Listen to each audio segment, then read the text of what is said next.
बिल्कुल। अच्छा, आज का जो हमारा टॉपिक है जिसको हमने डिस्कस करना है ना, वो ये है कि प्रोडक्ट हंटिंग के अंदर कौन कौन सी कॉमन मिस्टेक्स हैं जो हम लोग करते हैं। देखें, हमने बार बार ये चीज़ सुनी होगी कि प्राइवेट लेबल बिल्ड करना आसान काम नहीं है, अपने ब्रांड को डेवलप करना आसान काम नहीं है। बिल्कुल ऐसा ही है, it's not a piece of cake. But problem ये होता है कि हम लोग ना दो मेजर जो ऐसी मिस्टेक्स कर जाते हैं स्टार्ट में, जिसको जो फिर हमें फिर बाद में पूरे अपने ब्रांड के अंदर पूरी कॉस्ट करती है। एक ये होता है कि हम बजट ब्रेकडाउन जो स्ट्रक्चर है ना उसको प्रॉपर बना नहीं सकते। हमें पता ही नहीं होता कि हमारा कितना पैसा जो उनसा है हमारी मार्केटिंग में लगना चाहिए, कितना हमारा जो उनसा है वो फिर जो बाकी चीजें हैं जिसमें यूपीसी कोड हो गया या पेटेंट रिपोर्ट्स हो गई या आपने कुछ सैंपल्स मंगवाने हैं उसकी क्या कॉस्ट आएगी आपको, और फिर हमारी जो प्रोडक्ट है वो उसके अंदर क्या क्या बॉक्स कैसा है, फिल्मिंग है नहीं है, थैंक यू कार्ड्स है नहीं है, यूजर मैनुअल कलर्ड है नहीं है, ये सब नहीं पता होता। और हम लोग बस कहते हैं कि एक हमने प्रोडक्ट उठा लिया है, हमने एक प्रोडक्ट हंट किया, उसके स्टैट्स बहुत अच्छे थे, जंगल स्काउट हमने देखा, हमने हीलियम 10 देखा, उसके स्टैट्स बहुत अच्छे थे, लिहाजा हमने जो है ना उसको वो कर लिया, हमने उसको लॉन्च कर दिया। तो आज हम डिस्कस करेंगे कि कौन कौन सी कॉमन मिस्टेक्स हैं। अच्छा, एक तो मैंने सबसे पहले आपको गिनवा दी कि बजट ब्रेकडाउन स्ट्रक्चर बनाना बहुत ज्यादा जरूरी है। मैं ये साथ साथ यहाँ पर लिख भी देता हूँ ताकि आप लोगों को याद भी रहे कि आपका जो है ना बजट स्ट्रक्चर, ये बहुत ज्यादा जरूरी है। जब तक आपको ये नहीं पता होगा ना कि मेरी प्रोडक्ट का बजट कितना है और कहाँ कहाँ यूटिलाइज होना है। फॉर एग्जांपल $1000 का आपका बजट था, तो कितने के यूपीसी कोड आएंगे, कितने की आपकी प्रोडक्ट बनेगी, कितनी क्वांटिटी में बनेगी, उसकी सेलिंग रेशो क्या होनी चाहिए एवरेज, वो सब चीजें हम बजट ब्रेकडाउन स्ट्रक्चर का मैं एक अलग से एक वीडियो बनाऊंगा, उसके अंदर हम डिस्कस करेंगे कि बजट ब्रेकडाउन स्ट्रक्चर को कैसे प्रॉपर बनाया जाता है। ठीक है, उसके अंदर कौन कौन से मेजर पॉइंट्स हैं जो हमें जो है ना वो डिस्कस करने चाहिए। एक तो ये इंपॉर्टेंट हो गया। सेकंड जो इंपॉर्टेंट बात है ना, देखें, हमारे यहाँ जब भी हम किसी प्रोडक्ट को हंट करते हैं ना तो हम कहते हैं जी उसके रिव्यूज कम हो, उसकी सेल्स एवरेज सी सेल्स हो, उसके रिव्यूज बस कम हो, कि कंपटीशन कम है, और हमारी जो मतलब जो हमारा कंपेटिटर, फॉर एग्जांपल हमने एक कंपेटिटर सेलेक्ट किया, वो एक पावर बैंक या कोई भी एक चीज सेल आउट कर रहा था, आपने एग्जैक्टली वही चीज उठाकर अपना ठप्पा लगवाया, अपनी ब्रांडिंग करवाई और आपने उठाकर लॉन्च कर दी और आपने कहा मेरा ब्रांड मार्केट में लॉन्च हो गया। तो ऐसा नहीं होता है। सबसे पहले तो जो देखें, जो अच्छे और समझदार लोग हैं ना, वो सबसे पहले क्या देखते हैं, प्रोडक्ट के यूज केसेस कितने हैं। फॉर एग्जांपल एक ऐसा प्रोडक्ट जो मार्केट में सिर्फ इसलिए लोग उसको खरीद रहे हैं, इसलिए उसको खरीदते हैं या इसलिए उसको चलाते हैं कि जिसमें जिसका मतलब लाइक लग्जरी चीज है। फॉर एग्जांपल कोई टॉय हो गया, वो लग्जरी चीज है, वो लोगों की जरूरत नहीं है, तो लोग ऐसी प्रोडक्ट के अंदर चले जाते हैं जिसमें उनको लोगों को जरूरत नहीं है, आपके कस्टमर की नीड नहीं है। तो सबसे पहले आपने यूज केसेस आइडेंटिफाई करने हैं कि भाई जो प्रोडक्ट आप मार्केट में लेकर जा रहे हो उस प्रोडक्ट की क्या क्वालिटी है, क्या उसकी नीड्स हैं और लोग आपकी प्रोडक्ट को क्यों खरीदेंगे। नंबर वन ये चीजें होगी, जो स्ट्रक्चर है उसके बाद जो थर्ड नंबर पे इंपॉर्टेंट चीज होती है ना, वो ये आता है अपने कंपटीशन को एनालाइज करना कि आपका कंपटीशन क्या है। अब यहां पर भी हम लोग गलती क्या कर जाते हैं, हम लोग गलती ये कर जाते हैं कि हम लोग ये समझते हैं कि जब किसी प्रोडक्ट के अंदर अगर आपका जो जो है ना आपका उसका जो है रिव्यूज कम है, तो इसका मतलब ये है कि आपका जो है ना बड़ा ही बहुत ही अच्छी सी चीज़ है, कोई मसला परेशानी नहीं है,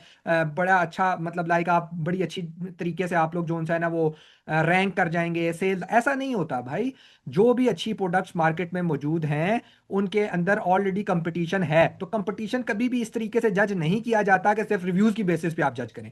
कंपटीशन में यह चेक किया जाता है, जो मोस्ट इंपॉर्टेंट थिंग है जिसको हम लोग निगलेक्ट कर देते हैं, कि आपके कंपेटिटर सेल्स कितनी जनरेट कर रहे हैं। अगर एक प्रोडक्ट है वो महीने के 10,000 यूनिट बेचता है, दूसरा है वो 8,000 बेचता है, तीसरा है 15,000 बेचता है, तो आपको आइडेंटिफाई हो जाएगा कि भाई इस प्रोडक्ट की सेल्स तो है पर लोग डिफरेंट ब्रांड से बहुत ज्यादा ज्यादा चीजें खरीद रहे हैं। तो अब अगर आपने न्यू लॉन्च करना है, आपने एक प्रोडक्ट नया मार्केट में लेकर जाना है इसी तरह का, तो आपको अपनी जो क्वालिटी है उसको इनसे इंप्रूव करना पड़ेगा ताकि इनकी ऑडियंस आपके ऊपर शिफ्ट हो। ये बड़ा क्रिटिकल पॉइंट है, ये आपको देखना पड़ता है। ठीक है, हम लोग क्या करते हैं नॉर्मली, एक बच्चा जब न्यूली लॉन्च कर रहा होता है या किसी को सर्विस दे रहा है तो वो क्या करता है कि वो देखता है बस रिव्यूज कम है तो इसमें मेरी रैंकिंग बड़ी जल्दी। ऐसा नहीं होता भाई।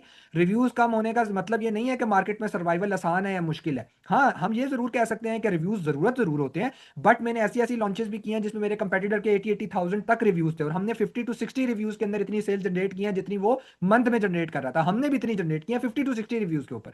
तो सिर्फ रिव्यूज की गेम नहीं होती, हम सब लोगों को ये अंडरस्टैंड करना चाहिए। उसके बाद जो मोस्ट इंपॉर्टेंट एक और थिंग है जिसके ऊपर मैं बार बार लोगों को कहता हूं कि इसके ऊपर फोकस किया करें, और वो आ जाती है क्वालिटी। भाई, मार्केट में क्वालिटी ऑलरेडी बिक रही है, एग्जांपल देता हूं, तो लोग आप वही क्वालिटी लेकर मार्केट में चले गए, मार्केट में ऑलरेडी वो चीज एक अच्छा ब्रांड सेल कर रहा है, तो अगर आप ये सोचते हैं कि यार वो बेच रहा है 20 रुपए की, मैं बेच लूंगा 18 की, तो लोग मुझसे खरीदेंगे। भाई, लोग पागल नहीं है कि लोग 2 रुपए बचाने के चक्कर में अपने 18 रुपए भी दाव पर लगाएं। एक एग्जाम्पल दे रहा हूं ना, क्योंकि आप लोग तो न्यू हो, तो आप पर ट्रस्ट कैसे बिल्ड किया जाएगा।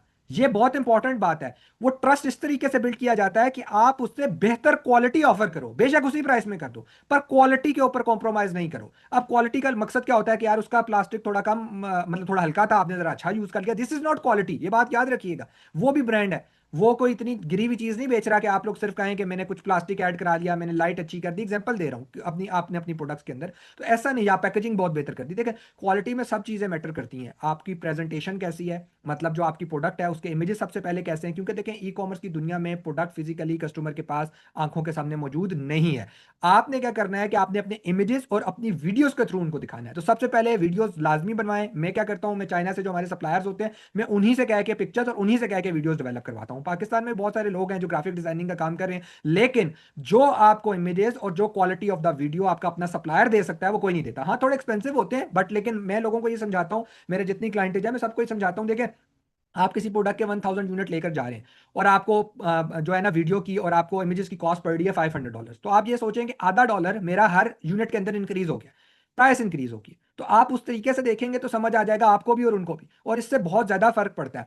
तो क्वालिटी के अंदर जो मेजर कंसर्न है ना, पैकेजिंग प्रेजेंटेशन तो एक साइड पर होगी, आप उनसे बेहतर क्या ऑफर कर रहे हो। मैंने पहले भी आपको एक केस स्टडी बताई थी अपनी, मैं दोबारा बता देता हूं। देखिए फॉर एग्जांपल आप एक हम कॉमन बात करते हैं कि आप मार्केट में एक पावर बैंक को लॉन्च करें, आप इसको एनालाइज करें, या हम एक केस स्टडी लेकर चल रहे हैं पिछली वीडियोस में भी, आप ये एनालाइज करें कि भाई मार्केट में जो ऑलरेडी अवेलेबल पावर बैंक्स हैं उनमें क्या कमी है, उनमें उनकी क्वालिटी में क्या फ्लॉज हैं जो आप करेक्ट करके अपनी प्रोडक्ट के अंदर लेकर जाओगे। फॉर एग्जांपल एक पावर बैंक बहुत अच्छा है पर वो 10,000 mAh का है, लोगों की नीड है 15,000 mAh की, तो आपने एक पॉइंट नोट कर लिया कि मुझे 15,000 लेकर जाना है।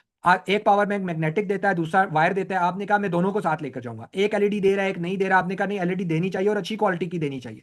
तो दीज आर द छोटी छोटी सी जो चीजें होती है ना, वो इंप्रूव करें अपनी प्रोडक्ट के अंदर, देन उसको मार्केट में लॉन्च करें। हमारे यहाँ बेसिक सा स्ट्रक्चर बना होता है कि जंगल स्काउट हीलियम 10 के ऊपर देखें रिव्यूज किसके कम है और प्रॉफिट मार्जिन कैलकुलेट कर लें और बस फिर अल्लाह खैर सल्ला करके ले जाए मार्केट में प्रोडक्ट। ऐसा नहीं होता, आपको प्रोडक्ट के लिए बहुत ज्यादा काम करना पड़ता है, आपने कंपटीशन को अच्छे से एनालिसिस करना पड़ता है, आपको देखना पड़ता है आपके कंपेटिटर की सेल्स कितनी है ताकि आप पोटेंशियल जान सकें अपनी कैटेगरी का। उसके बाद आपको क्वालिटी के ऊपर बेतहाशा काम करना पड़ता है। और ये कुछ छोटा मतलब लाइक मुझे कितना टाइम हो गया ना, मतलब it's like around 7 years, 7 years से ज्यादा जो उनसे हमें मतलब प्लस ही हो गया होगा, ज्यादा टाइम हो गया मुझे। लेकिन क्या है कि आज भी हम जब प्रोडक्ट की मैन्युफैक्चरिंग करवाते हैं तो एक एक महीना ऑर्डर ऑर्डर डिलीवर ही नहीं होता, मतलब ऑर्डर देते ही नहीं है। पहले उस प्रोडक्ट के ऊपर इतना काम हो रहा होता है कि हमें ये भी चाहिए, ये भी चाहिए, यूं भी चाहिए। फिर जारी बात है कुछ जगहों के ऊपर हमें हर्डल फेस करने को मिलता है कि एमओक्यू है। एमओक्यू का मतलब होता है कि फॉर एग्जाम्पल मैं कह रहा हूं कि मुझे व्हाइट रंग चाहिए, व्हाइट कलर चाहिए, तो वो कहते हैं व्हाइट कलर के लिए 3000 यूनिट ऑर्डर करने पड़ेंगे। क्लाइंट का इतना बजट नहीं होता, हमारा इतना बजट नहीं होता, तो उसको फिर कवर अप करना पड़ता है। तो चैलेंजेस तो बहुत सारे आते हैं,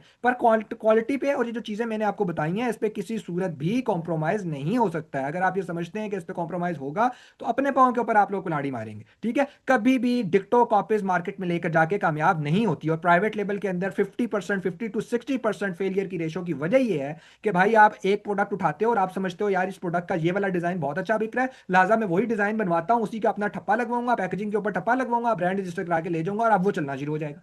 ऐसे नहीं होता भाई, आपको एक एक चीज के ऊपर काम करना पड़ता है, फिर आपको सैंपल टेस्टिंग करनी पड़ती है। तो आज तो खैर हमने छोटा सा टॉपिक था, हमने ये डिस्कस करना था कि हम गलतियां कहाँ कर रहे हैं। तो जो मेन गलती है ना वो क्वालिटी को इंश्योर करने में और यूज केसेस का एनालिसिस करने में और अपने कंपटीशन को एनालिसिस करने में मेजर गलतियां यहीं होती हैं।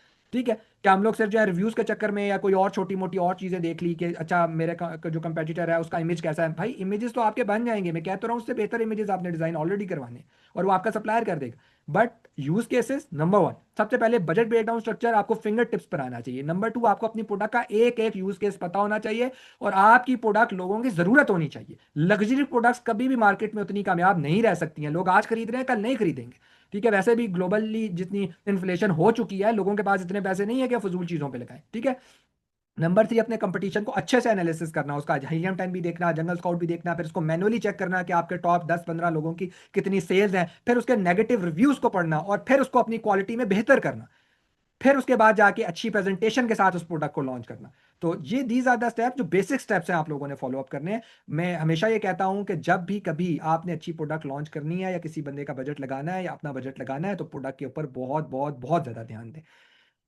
ये मेरा पर्सनल नंबर है, आप चाहें तो इस पर कांटेक्ट कर सकते हैं अगर आपको कोई भी इशू आ रहा है अमेजोन से खासतौर पर रिलेटेड, या किसी भी ई कॉमर्स प्लेटफॉर्म से रिलेटेड। इससे हो गया, ईबे हो गया, टिकटॉक शॉप हो गया, शॉपिफाई हो गया। कोशिश करूंगा कि आपको फ्री कंसल्टेंसी प्रोवाइड कर सकें और आपके इशू को रिजॉल्व कर सकें। एंड ये हमारा यूट्यूब चैनल है, कोशिश करें इसको जरूर सब्सक्राइब करें, ताकि यहाँ पर हम बहुत ज़्यादा कंटेंट अपलोड करते हैं, खासतौर पर ऐसी वीडियोज़ और जिनका मतलब जो एरर्स आजकल लोगों को फेस करने को मिल रहे हैं, कोई इशूज़ फेस करने को मिल रहे हैं ई कॉमर्स प्लेटफॉर्म से रिलेटेड या सेलिंग के अंदर कोई इशूज़ आ रहे हैं, तो हम इसको रिजॉल्व करते हैं। तो इसको जरूर सब्सक्राइब करें and hope for the best.